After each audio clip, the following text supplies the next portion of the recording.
Yo. Wagwan stream. Your boy's back with another motherfucking video. You understand me, yo? So today, I've been seeing all this shit by Stephen A. Smith and my king, Bron.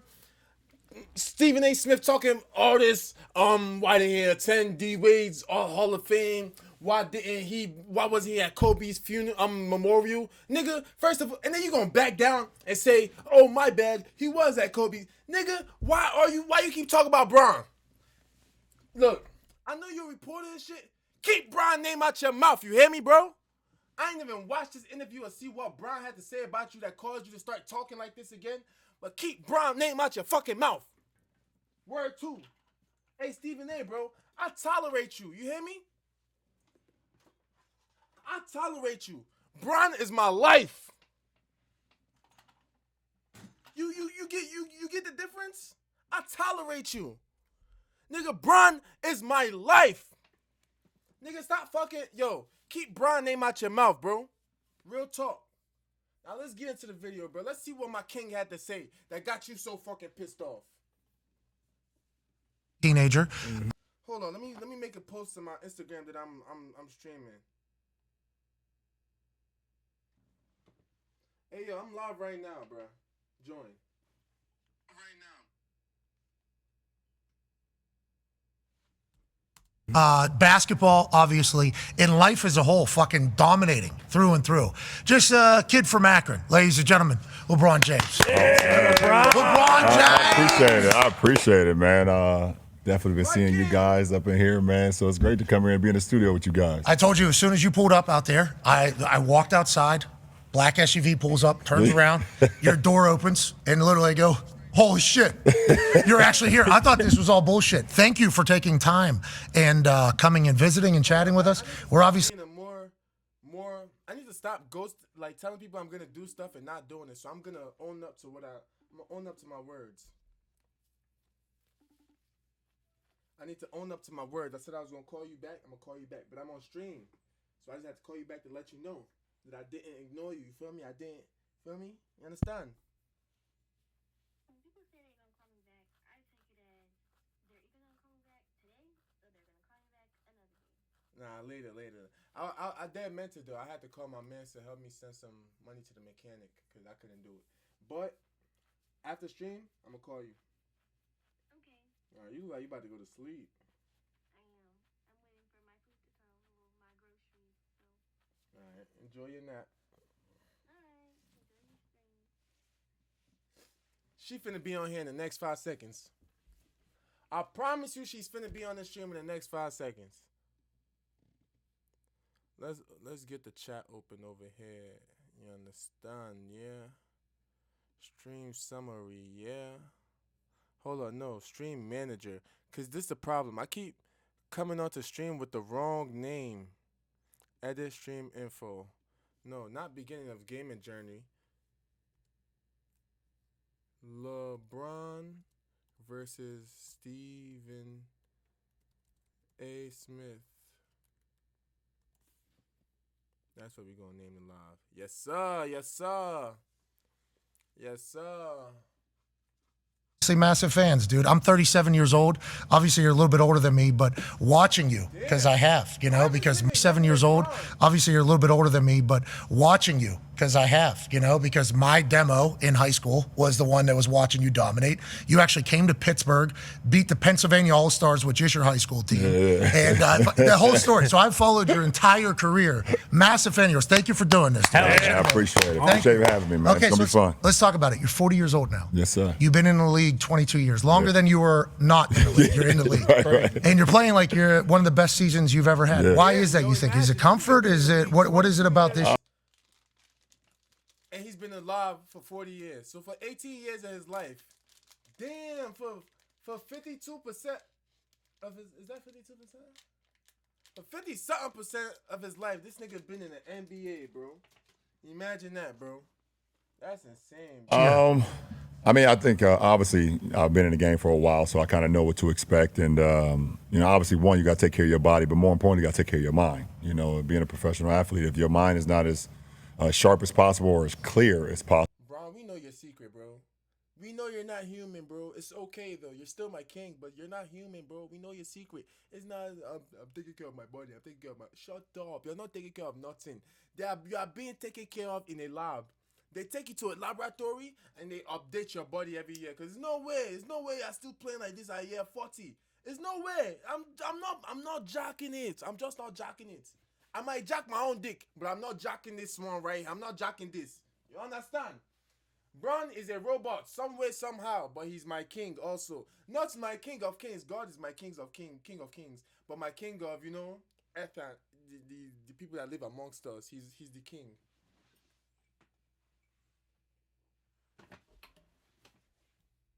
Possible, then you're not going to be able to perform at a high level.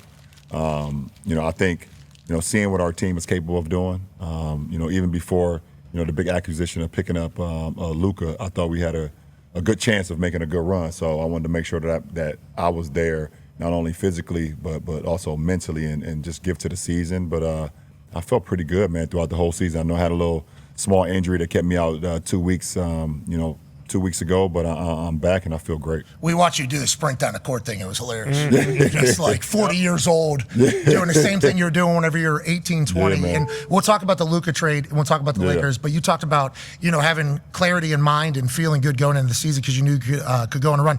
There was that say, you spent like $1 million on your body or something. Man, I don't know where the hell that shit came from. Okay. That's a very fair assessment. Yeah, I don't know where that came from, but I mean, listen, man, I do take care of my body, but I have no idea where the amount of money came from. But I do invest in my body for sure, trying to do a little bit of this, a little bit of that. Obviously a lot of soft tissue work, a lot of massages, a lot of hyperbaric chambers, ice tubs, ice baths. Whatever I can do to continue to play at this level, man, I'm going to continue to do what I'm playing. You've committed your entire life to ball, right? This ain't talking about hyperbaric, hyperbolic time chamber, the shit that Goku be in. That's what I'm saying. This nigga used the hyperbolic time chamber like Goku. He basically is Goku of basketball. You feel me? Yo, I like this guy. Right? That's safe to say? Yeah. And you love the sport. Is that your drive, is how much you love the sport? Or why do you think at this age you're still going as hard as you there's no way I'd be still playing, at this level, Pat, if I wasn't in love with it or didn't commit to it. I've had an opportunity to be able to be blessed with a crazy God-given talent. And a lot. God-given or laboratory given? I'm on to you, Bron. I'm on to you, bro. Like, God didn't give you this talent, bro. A nigga in the fucking God definitely gave you this talent. It's definitely God sent. It's definitely God sent. But you feel me? It was laboratory enhanced. A lot of us are, to be completely honest, when you find your niche in sports, there's a lot of people that's born with unbelievable talents, but it's literally the ones that really commit to their craft and literally commit to the sport in general. Being able to pour yourself into it is what you're going to get out of it too. So I figured, when I knew I had a gift at 13, 14, that I was out there on the court and I was running past guys and jumping higher and, making passes and doing things that the other 13, 14, 15, 16-year-olds wasn't doing. Mm-hmm.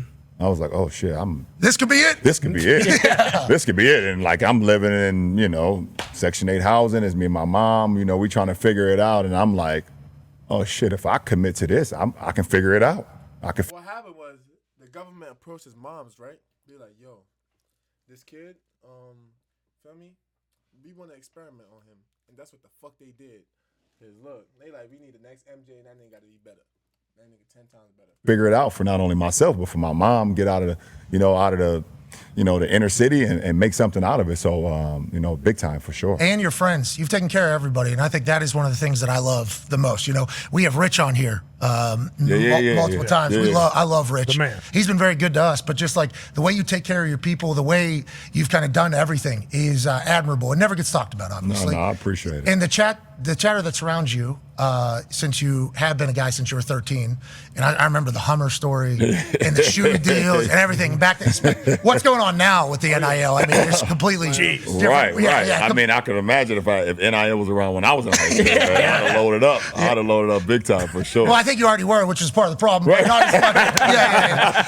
Yeah. But literally, since that you were a superstar, since you're like a teenager, as soon as you get in the NBA, obviously the chosen one. Here we go. This is it. You're in Cleveland. You immediately start getting compared to like greatest of all time. Yeah. And as a person that's in sports, and we are all sports fans, we saw that happen. I assume at the beginning, massive compliment. Is that a massive compliment? No, it was. It was. I can remember like my first game.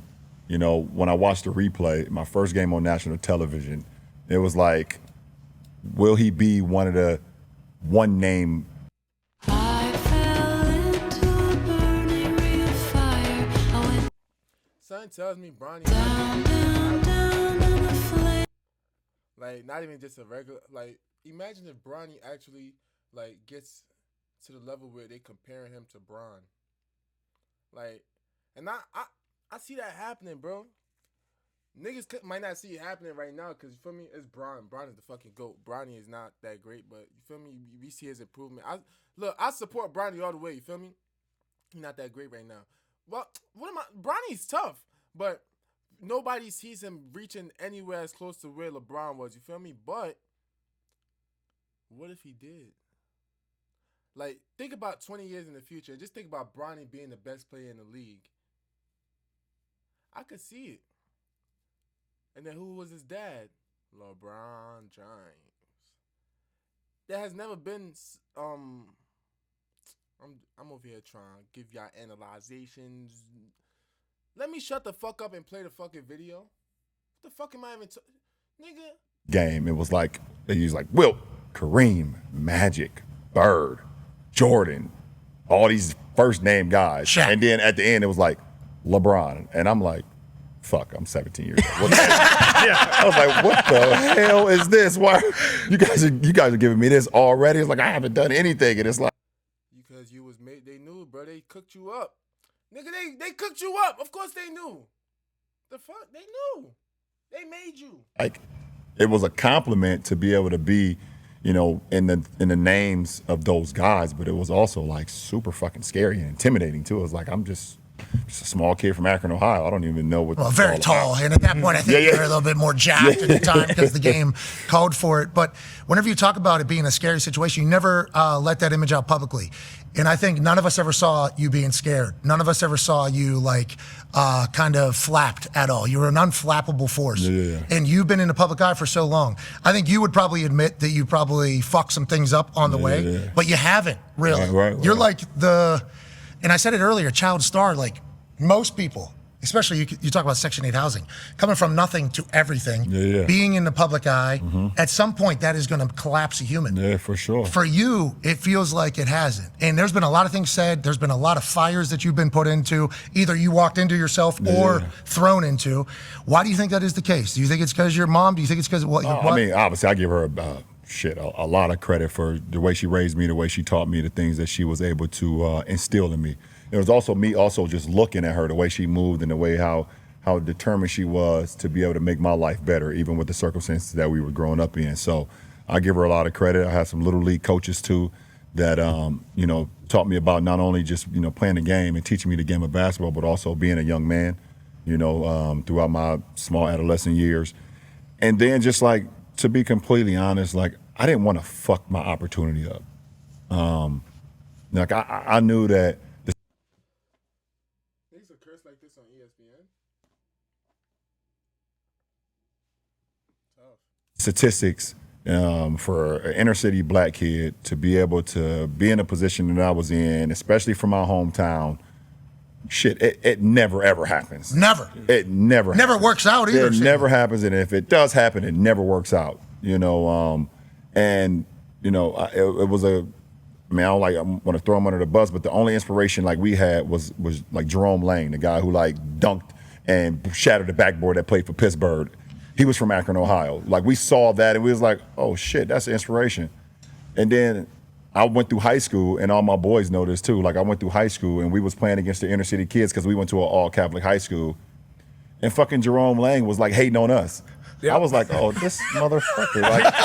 Like he's back in Akron hating on us, like going against us. And I'm like, oh shit, you was like our only inspiration. We like looked up to you. And I was like, you know what? I can't fuck this opportunity up, man. If I get the opportunity to make it, I got to do what I have to do to put my city on, to represent my last name on my back, man, my family, my friends, and also like it's sport. You know, sport has given us so much. I mean, I look around here. I mean, fucking baseballs and NFL helmets and basketball jerseys and like luchador seriously, masks. like seriously, like a putt thing. Like seriously, like it's given us so much. So like I couldn't mess the opportunity up. Well, you've done. Hey, I think you figured it out. You've done good. Now we'll see what's left. You know, now the conversation is how many years is he going to play? You look like you could probably play forever. D-Bud has a question for you. Facts, kind of on that note, and one of the things people got on you about was when you went to Miami. You made the decision to go to Miami. I know some great things behind that as well. Me, lifelong Miami Heat fan, I loved it. But what was it like coming down there, winning your first championship, and what was that kind of load lifted off your back? 'Cause you talk about being amongst the one-name guys. Championships obviously got to come with that. So what was that like going down there and getting that done? Yeah, I mean, listen, my aspiration was a lot bigger than just, you know, winning MVPs and, you know, being an all-star and, you know, whatever all the individual things is. I've before I even got to the NBA, I've always won. And it doesn't matter which level you win on. If you're in a winning environment, that shit carries on throughout the rest of your life. My first year ever playing organized sports, I won a Little League football championship that year, and then backed it up with a basketball championship. Undefeated season. My second year, we did the same thing, you know, and I was league MVP in basketball and football. Through middle school championships, through high school, I won 3 state championships. You know, like I was just always born winner, and I knew how to win because of the culture that I was around. I knew how it was supposed to be done. And at that moment, you know, my 7 years in Cleveland, I had some good years, obviously, some great years. One, was able to take the team to the NBA Finals. I was 22 years old. I had a moment in Detroit where I went insane, 25 straight, 29 out of 30, you know, and took a team that you look back at our roster, you're like, what the hell? How was that even possible? There's a lot of those, brother. We don't want to dive into all of them. You were at the finals like 45 straight years. You know what I'm brother. saying? So like, but it got to the point that final season, I was like, I've maximized this potential. Yeah. I've squeezed all the juice out of this damn lemon here, and I know it. And in order for me to get to where I want to get to, I have to make a choice for my career going forward. And Miami was the best choice, you know, at that moment. I felt like it was the best choice for me. You know, the conversation I had with D Wade, had with Bosh, had with Udonis Haslam, you know, D Wade and UD had been there. They had won, had beat Dallas. They had been in some big you know, playoff matchups with Detroit, where Detroit beat them and then they beat Detroit, you know, and things of that nature.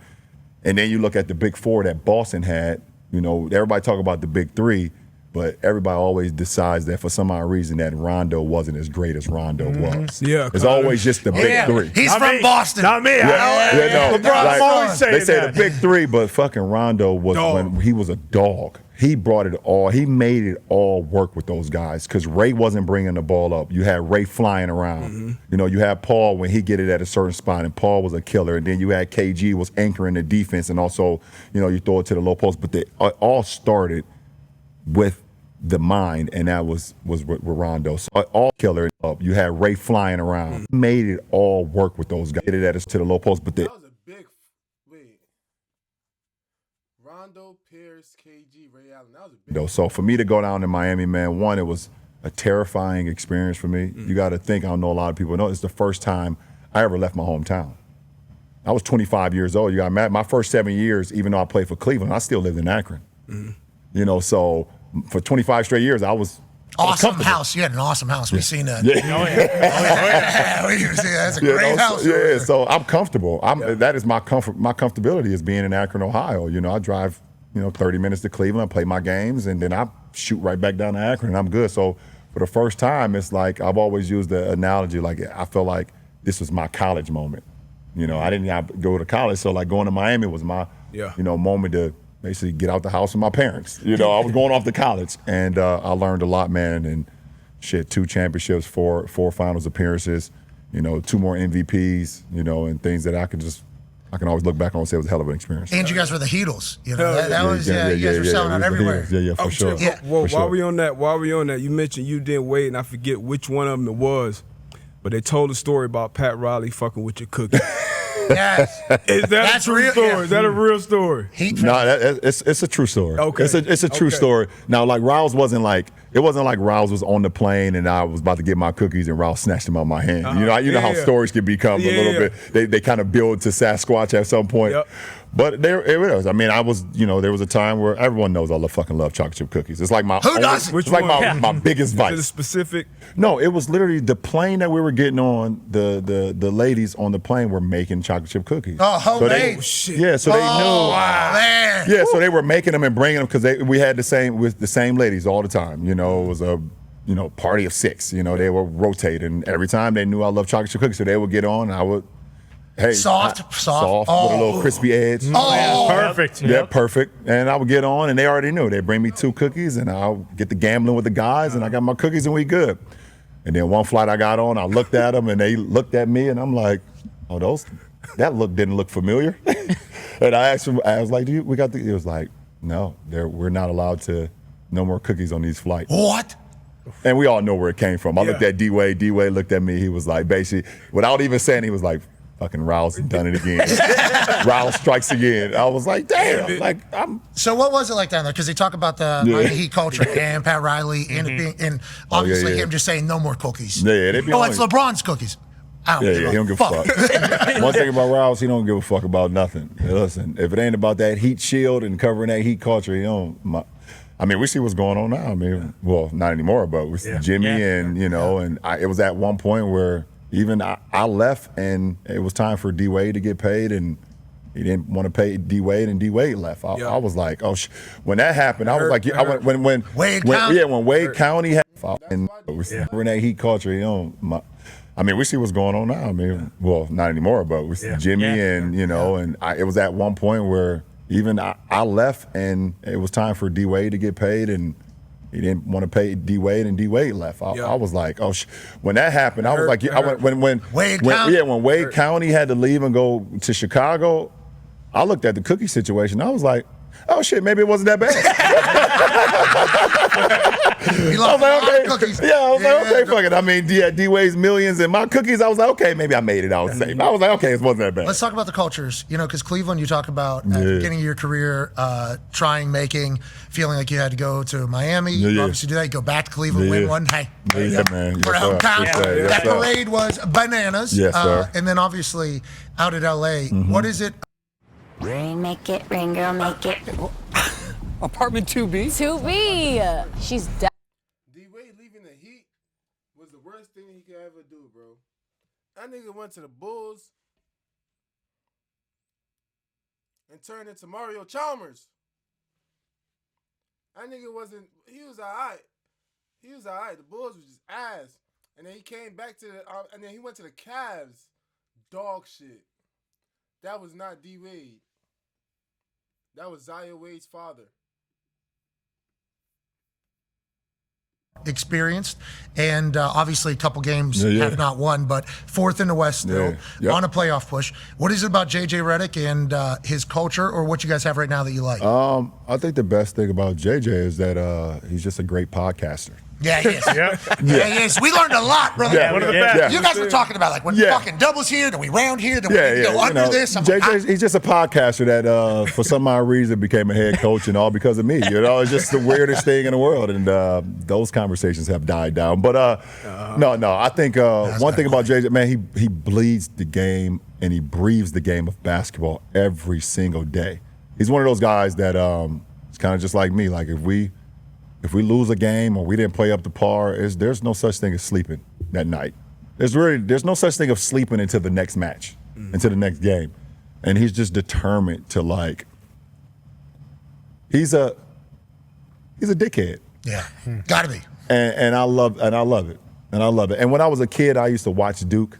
Now I realize it. I hated Duke when I was growing up. And then when I got a little older and I started playing with Coach, I started matching up with Coach K. We played with I played with him for Team USA. And then I was like, okay, I see why he's great. I see why I hated JJ Redick. You know, I see why I hated Shane Battier, and then Shane came over to us in Miami and helped us win a championship. I was like, I see it. Yep. He's like the greatest guys / dickheads that you ever meet. Is that all from Coach K, you think? JJ has a lot of Coach K in? Absolutely. Yeah. Absolutely. He's just, he's meant for it. You know, and there's just some things that can't be explained, but when you got the it factor, it's just like, oh yeah, Does he still shoot ever? Is he ever still like that? Absolutely. Yeah, let you guys know. absolutely. It's Absolutely. He'll let us know for sure. Yeah, okay, let's talk about a guy who made a shot the other day in warmups that was, I don't know how, it defied physics, I think. Luka, he did this shot up over. From the complete opposite. Yeah, and then I don't know how that works, actually. Like science, I don't know how. But then he'll do one off the fucking Jumbotron. Yeah, here it is right here. You've seen this, obviously, I assume. Yeah, yes. I've seen He it. probably does this type of stuff every single day. What has it been like being his teammate? And I think it was the first game. There was, you guys were calling it up or whatever, and you looked at Luka, and it was a big deal because you said, you don't change a damn thing. We'll change for you, actually, is what you said, and then broke it down. I think it was a big deal for people to hear you say, but also, obviously Luka as well. What has it been like, and why do you guys have such good chemistry? I mean, his name is Luka Magic for a reason, and you see that. You see his play on the game. He's a very transcendent player, and if you talk about that moment. You got to think. You know, I can't put myself in his shoes because I've never been traded before, but I can have a sense and be a human being to know you commit to a franchise for 7 years and you feel like, you know, this is the place where I'm gonna be. This is my comfort. You know, I talk about my comfort before I went to Miami, and then out of nowhere, bam, you just get traded. I don't give a damn where you're going. It doesn't matter who you're pairing with. That's a shock to your system. Oh, yeah. It's a shock to your system. And, you know, even though, you know, he was ready to play, that moment I feel like that had to be said because he is still that guy. Mm-hmm. You know, in order for us to reach our potential, he has to be that guy. He has to fit out, and we'll figure it out. Let us figure it out with you, you know, because we need you to be who you are. But it's definitely, you know, I lost a dear friend and a great friend and a champion, you know, duo with AD. You know, miss him to death, and but we was able to gain Luka Magic, you know, and you know, I think both sides will. A lot of people thought you two wouldn't be able to work together because ball dominant, you know. LeBron James too much of a prima donna. Yeah, that's right. Not gonna let Luka come in and do the Luka shit. Yeah, and they won't be able to figure it out. Yeah, it must be the idiots that don't know the game of basketball. Oh my goodness, there's so many of those guys out there right now. I would say your league, you, and your league has the most absurd chatter. Oh my goodness. It really does. It is every single day. And then you realize, you was like, I'll be looking at it and I hear it and I'm like, you know, those guys a lot of those guys that played the game or did not play the game, it was just they played the game while they were talented. I don't think they ever thought the game. Mm-hmm. I don't think they were ever smart. I just think they were bigger and stronger and maybe faster at the time and they dominated and when it was over, it was over. You know, that's why I'm able to still play at fucking 40 years old. Well, that's what everybody talks about. Yeah, my mind is just like I can play the game because I can outthink the guys out there. And as my athleticism has went down a notch, not a lot, but a notch. Slow. Don't you a little fat too? You know, as my athleticism has went down a notch, like I'm able to still bring up other facets of my game to be able to still, you know, do what I need to do every single night. But the talking heads of our sport, oh my goodness. It's a lot. It's a lot. Especially for you. I mean, you're in a much different situation than maybe any other human in history of sports, if I had to guess. And like I said, at the beginning, it's a compliment, though. Like, they're immediately telling this teenager that we need to talk about him as if he is Michael Jordan, who obviously transcended the sport, changed the sport forever, and everything like that. But then it gets to the point where it's like, hey, this is a real conversation, and it almost immediately becomes divisive. Do you? So this is an interesting concept here. You probably lost a lot of trust in media, I would assume, because of the things that happened. Not just what was said on TV, but what it led other people to probably think they should say. Yeah, for sure. Yeah, I mean, it all started with the decision. The decision really like had me like sit back and like, because people literally like, I give a moment. So the decision, you know, it was brought to me to be able to, you know, do something cool on TV, you know, do it kind of college style. Like I said, never had went to college. I was like, this would be pretty cool. Put a hat on. Make the decision, put the hat on, but also, raise $2.5 million for a great cause, and also be able to, make it cool. And the funniest thing is, from that moment, it was December 2nd, 2010 was my first game back to Cleveland. So I stay at the hotel, stay at the Ritz downtown in Cleveland. And this one I knew that it was, people did not even really care or didn't even understand the situation. They just wanted to be a part of the nonsense. I hit the elevator to go downstairs to the bus, catch the bus, to go over to, I think it was the Q, the Quicken Loans Arena then. And the elevator opens, and it's two guys, random guys on the elevator. You guys can always pull this up. They used to have these FUKLBJ t-shirts. Okay. Black t-shirts, red letters. And I see the two guys, they see me, they say, oh my fucking God. Oh, no, listen, this is, man, we love you so much, man. We're just here for the spectacle, man. We're just here for the spectacle. Like, seriously, we love you, man, and have a good get. And the elevator door closed. I was like, Those are two white dudes, by the way. Yeah. Oh, for sure. I didn't want to say it. I didn't want to say it because we're outnumbered right now. No, we're all in this together, brother. We're all in this together, It was like, brother. oh my God, man, we fucking love you, man. Like, oh shit, don't. And the elevator closed. I was like, you know what? This is all part of the spectacle, and it's about to go. It's about to get haywire. So the decision, you think, is whenever the conversation kind of changed a little bit about you? Yeah, because they just needed something. They needed something. Everything was so positive. And and I gave them no reason to make it negative. It wasn't fucking up. But they needed anything. I'm doing everything I need to do on the court. I'm not out in the streets. I'm not being caught in all the bullshit that doesn't respect the game and respect my craft. It was like, oh, you decided to go on TV and make a decision for your career. Oh, we got you. We got it. We finally got it. We finally made a little chink in the armor. We got something. We got something. It's selfish. Oh, it's selfish. Yeah. You selfish mother. Yeah. And then that caught a little bit of fire, right? Because a lot of people don't like seeing people that are successful in anything, especially if somebody is taking happiness from them and their team, which you were doing, obviously, with the Cavs. And then that just got, you're saying from that moment is when Yeah. Until, which leads obviously to you and Stephen A. Hey, legit, that feels like a moment that had been brewing for a long time. He's like on a Taylor Swift tour run right now. Oh yeah, we're watching it. We're all seeing it. Oh yeah, you're seeing it as well. He literally, it started off with, I didn't want to address it. Yeah, sure. I didn't want to address it. I wasn't going to address it, but since the video came out, I feel the need to address it. You would be not to talk about it. Are you kidding me? If there's one person that couldn't wait to the video to drop so you can address it, it's your ass. Like, seriously, it's. And like he completely like missed the whole point. The whole point.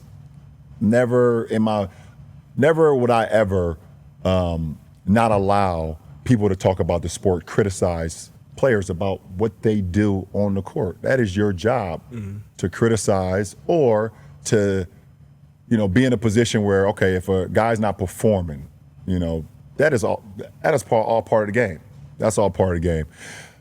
But when you take it and you get personal with it, it's my job to not only protect my damn household, but protect the players. And I think a lot of the media, including him, and I know that he's gonna be happy as hell. He's gonna be smiling from ear to ear when he hears me talking about it again.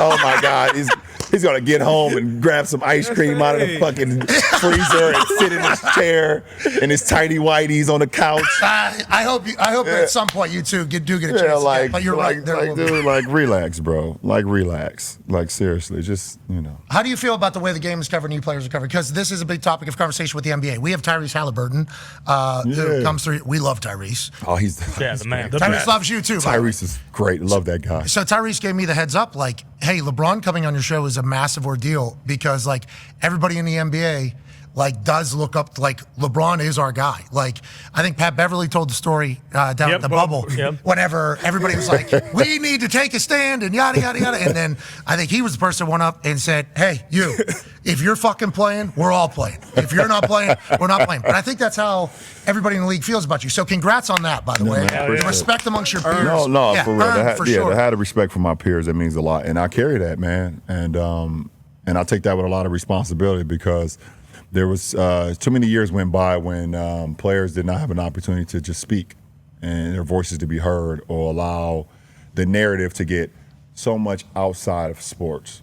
Like if I miss a game winner or if I don't show up in the finals, you know, like I was supposed to versus Dallas in year 1 in Miami, you can say whatever the fuck you want. You know, I should have been a lot better. I know. But like, don't take it to, you know, my household or take it to what's going on and other guys. Like I seen something with Embiid where a reporter came into the locker room and started speaking about like I think his brother or something. Yeah. Like how weird is that? Like that's so weird. Like why are we taking it to that point? And we're taking it to that point because people have gotten too comfortable. I think people in the media have gotten too comfortable, especially with our sport. They got too comfortable where, you know, back in the day, like for sure, you would never bring up Charles Oakley's brother. Some people just know they could save hundreds on car insurance by checking Allstate first. Like you know to check that it's not going into overtime before you storm the court. So check Allstate first for a quote that could save you hundreds. Charles Oakley will smack you through his brother. Bernie Maxwell. All right, yeah, Mad Max. Like his name was Mad Max for a reason. It wasn't because he picked you up 94 feet. It was because if you said something about Mad Max, like he's gonna separate your jaw, and there was no repercussions from that. Like they got to the point where they knew like, oh, you know, these guys can't really do anything to us anymore. Because there would be a fine, suspension, and you know, and don't embarrass the league. And don't embarrass the league, or you know, you now here come your sponsors. They're coming after us or coming after you, and they're gonna be like, "What are you doing?" Like, that's when they decided they could, you know, thought.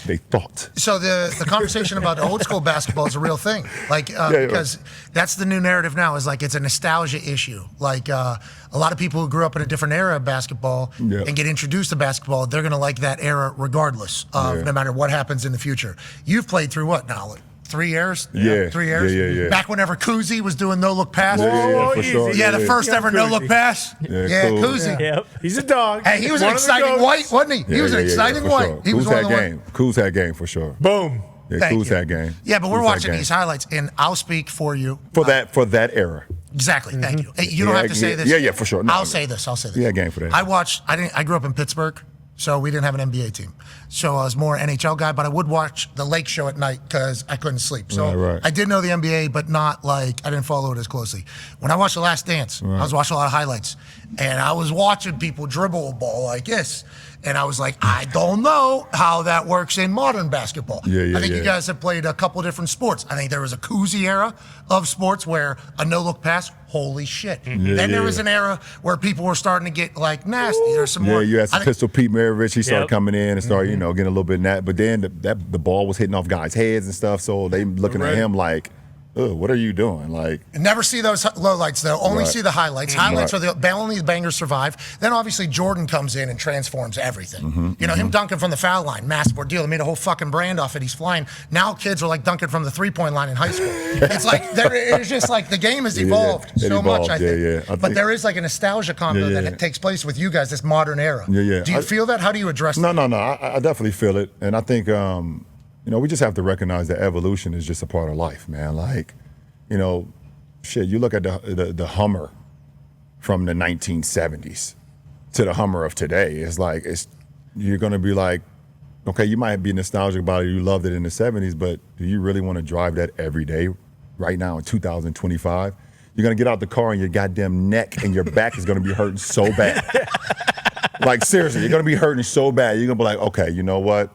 This might be just a Sunday chill car. Like, I drive it up the street, get some ice cream, come back home, but I can't. Refill it because it gets 2 miles. Yeah, exactly. I got to just start it up, let it just crank the gas. I got to do it. I'm sorry. I can't just sit here and not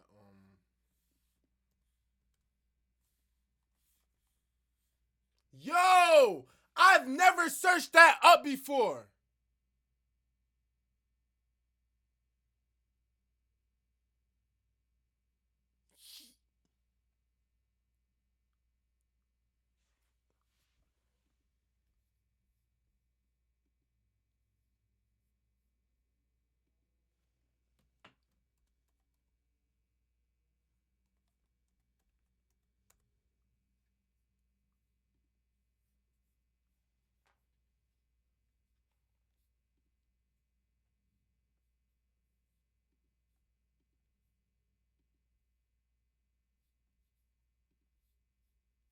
Shit look weak as fuck. Ask for about 2 hours just to make sure it's still running. But like, you know, like we have to understand that there's players and errors and things of that nature. Like we get it, but like, you know, you watch some of the NFL games as well from the 70s and the 80s, and you got like, you know, Jack Lambert and those guys like coming through like completely decapitating people. You know, like murder. Ronnie Lott tore his pinky off and then went to the sideline. I was like, just tear the rest of it off. I'm getting back out there. Like I get it. Like those are nostalgic moments, but like the game is different, and we should respect all eras in that era. You know, we can't be saying, okay, just because Wilt was great in the 60s and 70s that he'll be great now. And we also can't say that some of the guys now will be great. It is what it is. Respect that era and we move on. But the whole every single day that he's better, he's not better, he wouldn't. You trying to tell me Giannis wouldn't be able to play an NBA game in the 70s? Handshake. He wouldn't be able to do it. Neither would you. Neither would you. Giannis Antetokounmpo would have 250 points in a game in the 70s. 250. Is that Kuzi? When was Kuzi playing? Kuzi's 50s. Dude, Kuzi's locking up fucking Giannis, brother. He's saying 70s, not 50s. And that's no disrespect. Like, it's no disrespect. But, like, seriously, like, Kyrie Irving. Like They would have called him a witch. They would have called him a witch. No, they would have told Kyrie, you're not. You know how they used to tell Lou Alcindor at the time that he couldn't dunk in high school games? Yeah. They would have told Kyrie, you're not allowed to dribble anymore. That's what they would have told him. Dribbling is out rude. They would have seen that. How tall are you? I'm 6'9". And how heavy are you? I'm give or take in between 215 to 280. I don't know. Depends on the day. Okay. Depends on if you're giving my cookies or not. Yeah, Pat Riley's like, we're tipping too close to 280. LeBron, the Beatles are becoming a heavyweight battle. Yeah. So 6'9". Yeah. Let's say you're two. You look very thin right now. Yeah. I feel good. So 215, 6'9", 220. Could easily get to 260 though. I think that would play in a lot of different eras. Yeah, come on. I could play. Just like I would be able to play in any era. It's funny you hear some of them older guys like LeBron James couldn't play in this era. Never been fouled by Bill Laimbeer before. Yeah. I think I seen like Dennis Rodman say that one time. He was like, LeBron James not skilled enough. Not big enough. He's not. Doesn't weigh enough. He's not strong enough. Can't handle it. I'm like, okay. Okay, let's talk about you flopping all over the place. Yeah. That's why people get mad. Yeah, I know. Now, why do you do that? Patrick Mahomes does the same thing. He's the greatest of all time for us. In the conversation of the greatest of all time, the rules indicate that if you're to hit him, he gets 15. No doubt. Is that the same thing for you? I wish. Because I am like literally over like the last 5-6 years why everybody's been claiming I flop all the time. I'm like in the bottom half of free throw attempts per game. Oh, they won't give you the whistle. You don't get the whistles. You don't get the superstar treatment? You know the funny thing is, I have a lot of teammates that be like, they come to the Lakers and they be like, man, when I used to play against you, I used to think you got every goddamn call and I hated it. And now that I'm your teammate, it's like, oh my goodness, you don't get any calls. I'm like, hey, don't worry about it. Just keep playing. No, just wait till you see me in the third quarter. I got a good flop coming. I practiced on this one last night because there's a video from the Last Dance where I think the ref says to Michael Jordan, he goes, I didn't see it, Michael. I am so sorry. I would never do it to you, and walks away. Yeah, I believe you, Michael. Yeah, that's the clip. And I saw that. And Michael's like, oh, God damn it. Yeah, I saw that. Okay, so you and Michael at a good spot. Who, me and Michael? Jordan? Yeah, we're in a good spot. We don't talk. Why not, you think? Because I'm still playing. I think I'm still playing. I'm still focused on my craft right now. when you're done, you think you two will be the I would only hope two so. that can have a conversation? I would hope so. The funny thing is, me and Kobe, besides our, the late great Kobe, obviously, me and Kobe never had a real relationship either until we was on the Olympic team. We had a great relationship there. Olympic team 8, Olympic team 12, but it was always competitive between us. We were always like, I was on the East Coast, he was on the West Coast, and it was like, even though we never, I fucked up one time in 09 and didn't beat Orlando, and I think it was 09, didn't beat Orlando and didn't get him an opportunity to play him in the finals. But like, and until I became a Laker and then he retired, that's when our relationship like became really, really good. Yeah. He like welcomed me, called me like, bro, anything you need in LA, like I got you. You're a Laker now, you family, and we would have multiple conversations. He was obviously, you got saw him coming to a lot of games and things of that nature. And when I passed him in the scoring record in Philly, I think he had a tweet out there like, keep on going, like keep transcending the game, keep going, like, and that shit like meant so much to me. So like, I think it's because I'm still playing, and MJ's, we all know MJ. Even if you don't know him personally, he's one of the most ruthless competitors there is. And till I'm done, and he doesn't have to look at me run up and down wearing the number 23, and every time my name is mentioned with his, he's like, I don't want to fucking talk to you. Yeah, I'm on a golf course. Yeah, I'm on a golf course. Don't talk to me right now. I'm on the back nine. Do not call me. It was great to see y'all at the top 75. Oh yeah, that was dope. That was dope. Yeah, that's straight respect, admiration, and just like, me for sure. I mean, shit. Like I said, I wear 23 because of MJ. And that shit, the inspiration that he gave me as a kid in Akron, Ohio, that don't have much inspiration in your hometown. You look at something. It got to be somebody in sports, somebody in music, somebody on the TV screen. So like Will Smith on Fresh Prince of Bel-Air, Michael Jordan playing for the Bulls, Jay-Z, Biggie, and Tupac. That was like, that was my inspirations. You know what I'm saying? Like I needed that because I didn't have like Lang. Yeah, couldn't be fucking Jerome Lang. He's like hating on me and shit. So like, you know what I'm saying? Kind of on that note, Bronny, your son, he's obviously had that inspiration in the home, and we talked about it since years ago, wanting to play long enough to play with your son. So you obviously visualized that. But how was the real moment with that happening? Because I know me seeing it, seeing the Griffey's there, seeing it, like that was just an unbelievable moment. So what was that like for you, really actually being in it? Like,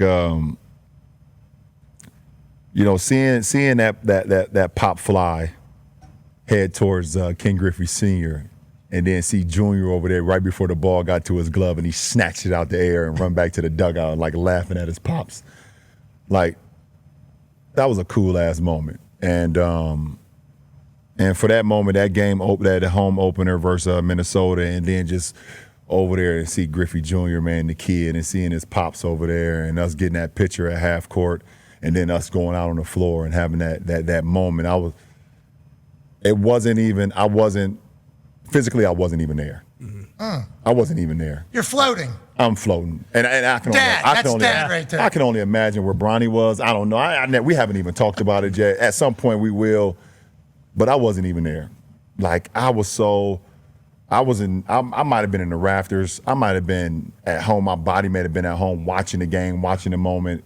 I completely was not there, and but damn, that was an unbelievable moment, man. For me to be able to like have that dream, be able to speak it into existence, for it to come to fruition, for my mom and my wife and my daughter and my youngest son to be there. It was like, I started thinking about everything for what the hell he went through, not less than a year before with his he almost died? His cardiac arrest, man. That came out of nowhere, seemingly. That came out of nowhere. It was a birth defect that quite honestly, if he never played sports or he never like started to become, strong and run fast and all those stuff, we would never have to worry about it.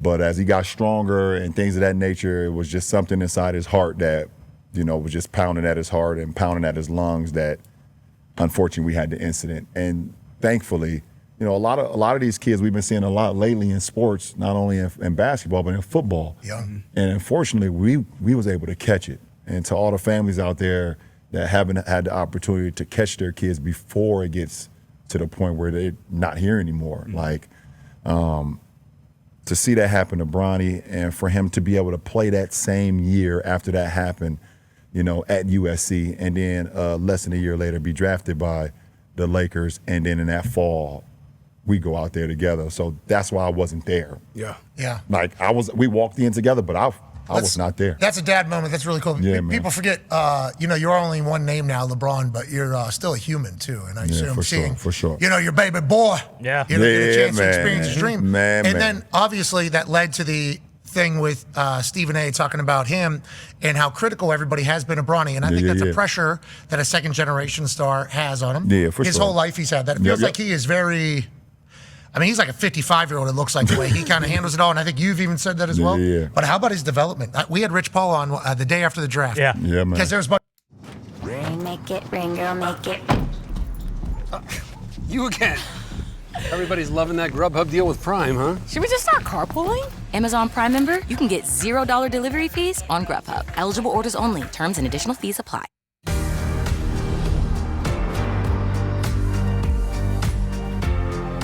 Bunch of rumors about Rich Paul was telling teams, hey, you draft him, we'll send him to Australia. Like, there's a lot of those types of things happening. Allegedly, the Suns were involved. There was a chance they could get you, but he ends up with the Lakers with you. Yeah. And obviously, it's a whole storm. Like, LeBron James is bullying, blah, blah, blah, blah. Everything, the way it always goes. Of course. This guy's not good enough. This guy's not this. And he does start out a little bit rough, NBA-wise.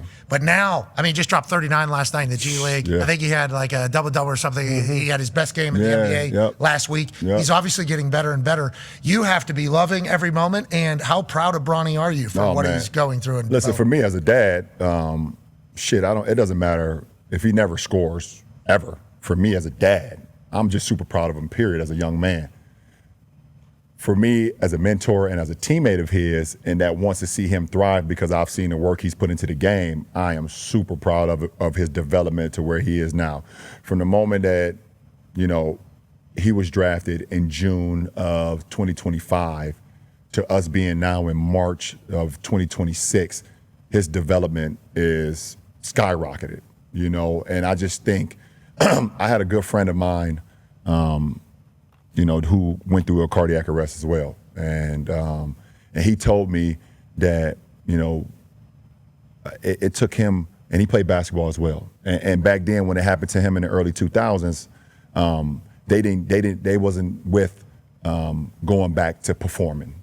It was like, if it happened, it's over with. What does not roll the dice? Yeah, we're not rolling the dice. There was not enough data on it. It's like, you have a cardiac arrest, it is over. We don't want this on our resume. They was not going back to perform the play. And he told me, he was like, man, I'm gonna be honest, it took me about 2.5 years to finally get back to just normalcy. Like my body, my mind, and you know, he said when it happened to me, I was 23 years old. Bronny was 19 years old, you know, and he's like, it's gonna take a little time, and I reason with that, but also he's doing things right now less than 2 years. Yeah. You know, and it's because of his determination and his will to want to get better and his will to like, I don't really care what y'all saying. I hear it. He did an article the other day. He was like, yeah, I hear the noise. I use that as motivation, but I also know what I'm capable of. And, you know, I've always told my kids, like all of them, you know, they all play sports. 2 basketball players. My youngest son going to Arizona. On a full ride. My daughter's What is he, 7 foot tall, by the way? That came out of nowhere. Bryce, right? Yeah. Like, he popped up out of nowhere. Because we follow your family on the internet, Yeah. obviously. We see it all.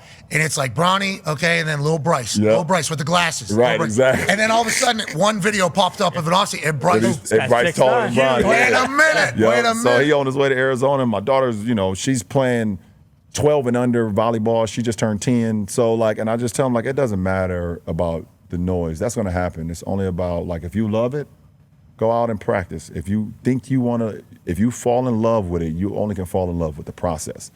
Don't worry about the outcome. Fall in love with the process, and that shit will take care of itself. So, super proud of Bronny, man. I know very long-winded when you talk about the kids. I just start thinking about them, but super proud of his game and where he is today.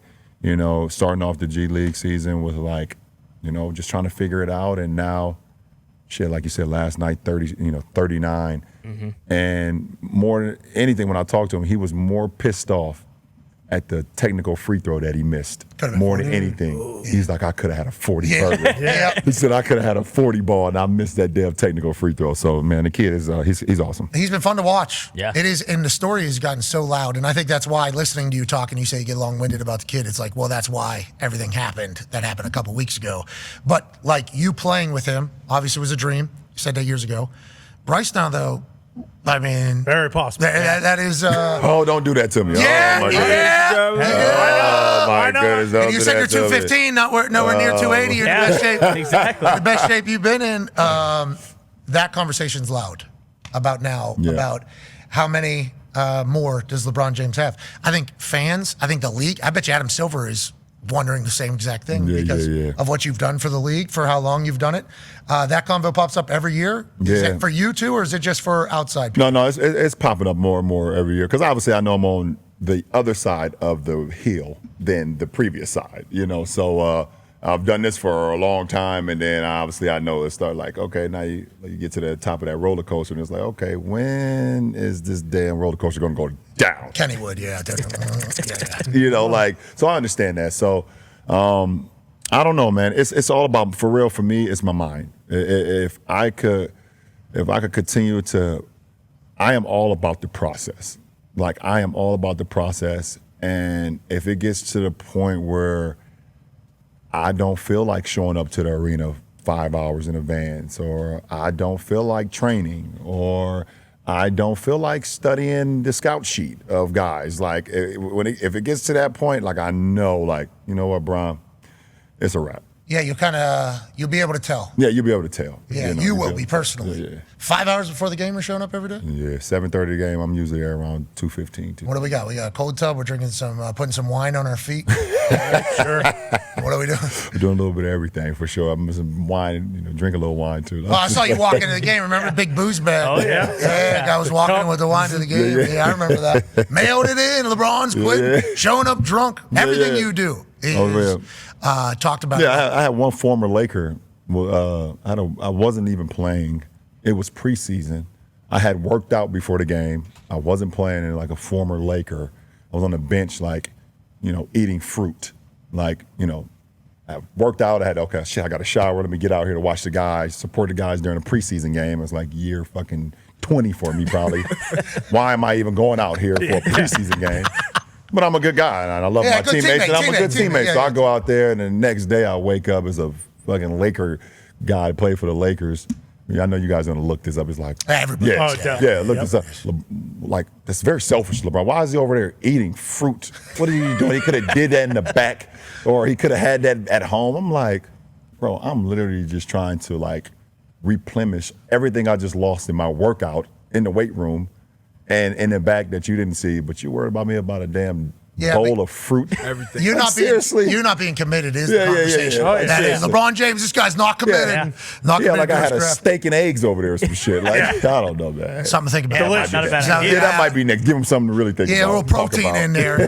Connor, massive Boston Celtics fan, has a question for you. Yeah. Who's Boston Celtics fan? Try and get if you can. Who knows? This might not be the year, but looking at the league and looking forward, the big convo is, once LeBron is gone, who is the face of the league? Everyone's talking about the face of the league. As a Celtics fan, of course, I say, like, why doesn't Jason Tatum get more love? But even talking about the future, when for you did you become the face of the league? Like, what year was it? Obviously, right away you're getting talked about as a one name guy. But when did you feel like, okay, this is officially my league? Like, I am taking over this entire. You know what? I never had that notion.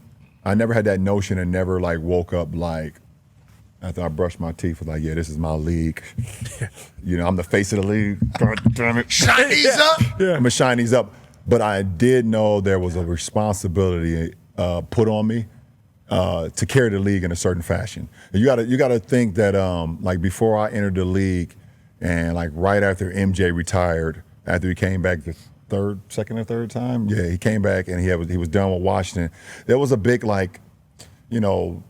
fan player separation with our league. They just wasn't resonating with a lot of the players, or a lot of guys was didn't really care, or whatever the case may be. And I felt like in order for myself to make a name for myself. Obviously, I knew the play was going to take care of itself because I knew how much I committed to it, but also I wanted to handle the responsibility, of showing a face of the league in the sense of like,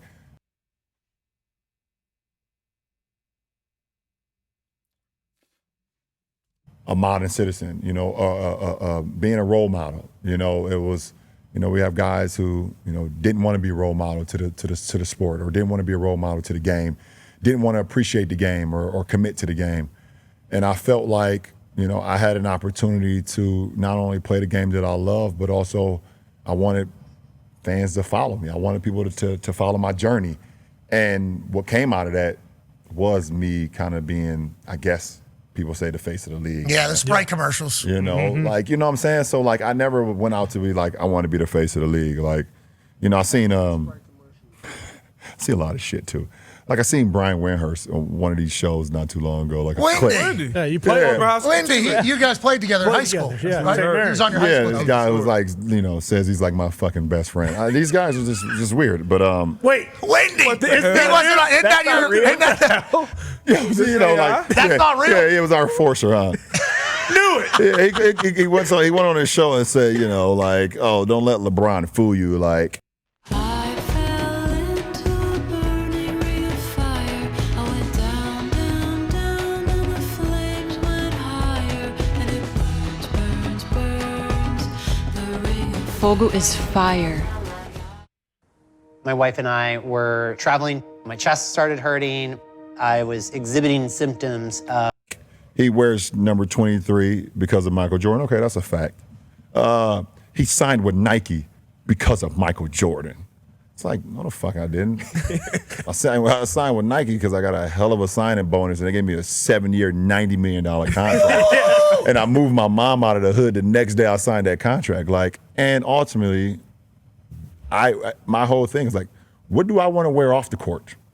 It's like, I want to wear fucking Nikes. Like, I want to wear Jordans. I want to wear pennies. I want to wear Bo Jacksons. I want to wear Air Maxes. I want to wear, like, so. Primes. Like, like, what are we talking about? So, like, I knew there was a responsibility for sure. Like, listen, man, during the ball drop, during the lottery drop, Cleveland got the #1 pick.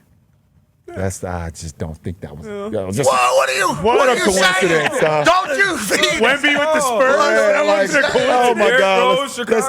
Let's keep LeBron home. You know what? Patrick Ewing to the Knicks. Derrick Rose to the Bulls. Like, I understand the assignment, guys. I had to make sure that, I had to do my part. I didn't want to be a fuck up. I just didn't want to be a fuck up, man. Like I said earlier in the show, like. No one gets this opportunity, man. It's 0 to none, and I couldn't be a fuck up. So that's what came with it. You've done a great job representing it all. Do you feel like we are at a phase, though, and you talked about before you got in the league, there was like a potential disconnect between the players and the fans. Yeah. Felt like that was almost starting to happen again until, I don't want to say, back half of this season. Feels like most momentum you guys have had in a while. Do you agree with that? Yeah, I agree with that. I agree with that. I think it's all just understanding, from a player perspective. And also, we're getting closer to playoffs. Oh, yeah. It's a long-ass season, man. The difference between us and the NFL, man, there's so much excitement, but it's one game a week, and you get an opportunity to get excited, like when, that Sunday or you got Thursday night games now. And, Monday. I mean, shit, even occasional Saturday game. Yeah, Wednesday. Christmas. It took Christmas. And it took Christmas from you guys. Christmas, like okay, it's like the fucking Grinch. Like, but no, in all seriousness, like, it's one game a week, so you like, the excitement, is there. So, you have us, we just came out of playing 6 games in 8 days. 6 games in 8 days is like, oh man, and 3 sets of back-to-back. So, but the playoffs is on its way. The weather is getting better. The excitement is getting, the crunch time is like, in the West is, you got 4 or 5 teams, 1 or 2 games from behind each other, so I think the connection is coming back. Everyone loves it. And now you got March Madness going on in college basketball. You follow? Too. So I'm going to be honest. No, I don't follow, man. I don't do the brackets. I love the sport. I watch occasionally some games, but it's hard watching college basketball for me, man. Different sport. Yeah, it's a different than what you sport. guys play? Yeah, it's a different sport from when we play. And every time a kid drives, a kid can just, come out of nowhere and slide up underneath him, and it's always a charge. You can't do a Euro step; it's a travel. Well, Derek Queen, actually, kid from Maryland. I don't know if you saw that. Gather step, I love it. Take that ball, gather 1-2 off glass, game time. You know, and I just don't. You know, you shouldn't need 35 seconds to shoot the damn basketball. Got it. It's but it's the game. I hate two halves. Why is that a thing? Yeah, the only sport, right? The Yeah, only level. but women's went to. I think women's went to four quarters, right? Yeah. What do we want 2 halves for? It's long. It's so. I don't want to watch 1 half. Yeah, it's stupid. It's too long. It's long. It's long, and then they got to stack the timeouts because of commercials too. Whenever the gameplay, like I think the 4 quarters kind of helps TV as well. It does. It does, and it helps the players too. Like it's 4 quarters and. It's too long. You get a kid who gets 2 fouls in the first half. He can't play again. He's sitting over there for an hour of real time. Like, it's like you don't want to see your favorite player in college. Because that's what the game is built on. Like, you get your favorite player. Like, if Cooper Flagg right now gets 2 fouls in the first half, you're like, I don't want to watch this Duke game anymore. Do you feel like this next generation, because Wemby is obviously he's a stud. He's unbelievable. He's unbelievable. But this is, Joker is also, 6'11", whatever it is. KD obviously says he's not 7 foot. Feels like he is. And then he's always taller than everybody at the All-Star Weekend photos for some odd reason. But he obviously, whenever he came into the league, and I think Dirk, also big shooter, but like the tall, multifaceted player is the next generation, right? Yeah, that's their inspiration. Their inspiration is, Dirk. Their inspiration is KD. Their inspiration are those guys who, like, you look at KD, 6'9" to 7 foot, depending on what he wants to tell you. That great handle, the smoothness, the be able to, shoot off the dribble and also be able to catch and shoot and be able to look silky smooth out there while being the tallest guy on the court. They're doing koozie stuff. Exactly. Somehow, I don't know how they're doing it. I don't know how they're doing it. So KD's big time inspiration to guys like Wemby, to guys like Cooper Flagg, who's coming in. You have a lot of these guys. So Chet has Chet as well. This Derek Queen kid, 6'10". Yeah, 6'10". He's in the. I don't know if you heard about him saying, "Give me the motherfucking ball." Yeah, I'm from Baltimore. Yeah, that is absolutely fantastic. I'm from Baltimore. One of my best friends from Baltimore, Carmelo Anthony. So I get it. I get it. Give me the damn ball, and he wanted the ball. That's what I told him in the conversation. I was like, Baltimore is one of the cities where if you give an answer on why are you a confident human, I'm from Baltimore. Everybody's like, oh, okay. Yeah, there's no follow-up question to that. Okay, got it. I got it. Ty has a question for you. So obviously you could play another 10 years if you really wanted to. It really does seem like that. But as you've gotten older, you have all this other shit off the court. You have the production studio, the podcast, all that kind of stuff that you're doing, all these different business ventures. How hard is it focusing on a lot of that stuff and not letting everything you have to do basketball wise kind of suffer? Because you don't seem like the kind of guy where it's like you're going to start a production studio and just be like, fuck it, you guys handle everything. I'll attach my name to it. But like, how difficult is that balancing those two? Because this is obviously some stuff that you seem like you're passionate about. And For sure. I definitely got some great people in place. My right hand man, Maverick Carter, he's unbelievable at what he does. He's a dog. And the greatest thing about him is his ability to, create relationships that last long. And we've never been just one-off guys. Like, we want to be able to create partnerships, and not like endorsement deals. Like, that was like a thing of the past. That was something that we didn't want to do. So the trust that I have with him, I allow him because of shit I've been knowing him my whole life. And when you have that type of chemistry and you have that type of brotherhood and that type of trust, you allow him to do it. But also, he's always checking in with me like, hey, listen, this is what we have going down the pipeline, yay or nay. This is why I feel it would be beneficial to us. But ultimately, like, do you want to do it or not? So like in this instance, like, I got to the point where, you brought that up and why I started, the podcast Mind the Game with JJ, last year. It was like, there was a looseness of the sport being covered and how the sport should be covered. It had got away from the essence of the game of basketball, of why I fell in love with the game, why I teach the younger generation the game, why I am in the position, that I am in. And we have that conversation. Me and Matt was like, okay, I got what you're saying. Okay, let me go figure it out. And he goes to figure it out. So I learned so much from that show. I legitimately Man, did. for Now, sure. obviously, looking back on it, it was just you interviewing JJ Redick, the Lakers, that entire thing. But I assumed JJ was going to become a head coach after that show, regardless. Yeah, for because sure. the way you guys talked about it, to your point about never hearing it be discussed like that, legitimately, as a football person, as another sport person, never played basketball, whenever you guys were drawing up plays and like why you do this and debating on how to cover and all that, I felt like I got smarter as a basketball fan. So first of all, I'd like to thank you for that alongside JJ. appreciate that. And also, Yep. congratulations, season 2, Mind the Game. Season two. Wow, it's I back. haven't clapped all night, but I'm gonna clap on that. Yes, sir. Season 2, man. With Steve Nash, man. Okay. The great Steve Nash, man. So he's been a coach before, obviously, Yeah. and obviously he's played a long time in the NBA. I had one chance to interview Steve Nash, and I learned about him in real time. And I think he played a lot of years. Yeah, for sure. Let's see, Yeah, whatever two-time years are. MVP, yeah. I looked at him and I said, "You played blank amount of years," and he goes, "Yeah." I go, "Holy shit, man!" Yeah. I literally learned it in real time. Legend out there. Absolutely. But also loves the game, obsessed with the game, which feels like why it could potentially be a great fit for season 2 of Mind the Game. No, absolutely. We're looking forward to it, man. We got an episode, 2 episodes in the bank. We're gonna get a couple more soon, and we're gonna just like continue to, preach the game, how it's supposed to be taught, how it's supposed to be viewed, and we understand that, some of the other things is gonna be said. It sells for them, but what we've grown to love, why me and JJ did it in the first place, why me and Steve are doing it now, is because this is how we grew up loving the game. This is what brought us together. This is what the essence of the game should be talked to not only the generation that's playing now, but the generation that's going to come up after us. So, Mind the Game season 2 coming, y'all, man.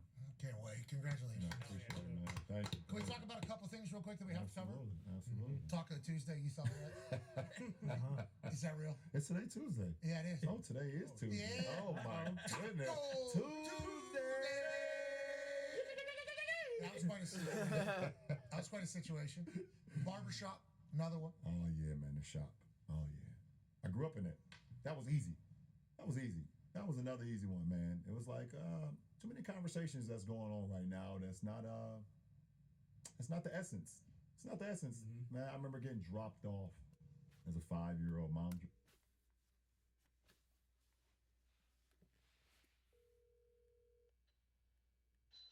Good evening. Good evening. How much is your pound of yam and a goosey soup? $25 plus tax. All right, never mind. Thank you. Thank you. What?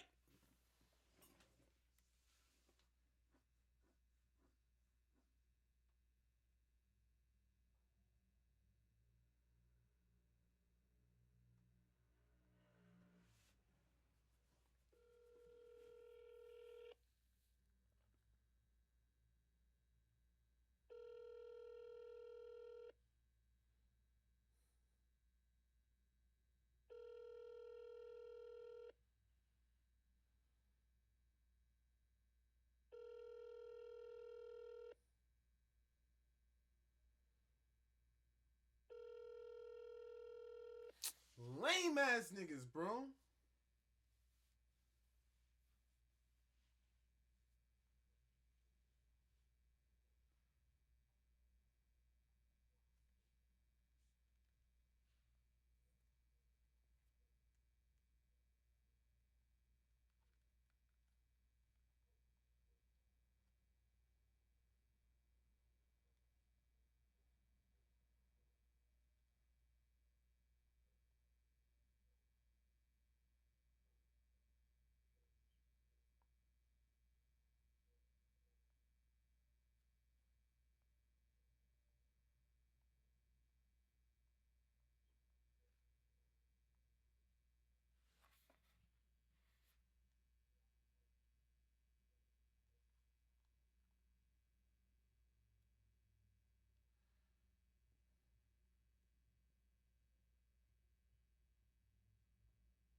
Yeah. What time do you guys close? 7. Ah, damn. What do you want? How much is the pound of yam and the goosey? Oh, sorry, we're out of goosey. What we have is just sorry, we're out of pounded yam. What we have is okra with amala. Thank you, boss. All right.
Am I still streaming?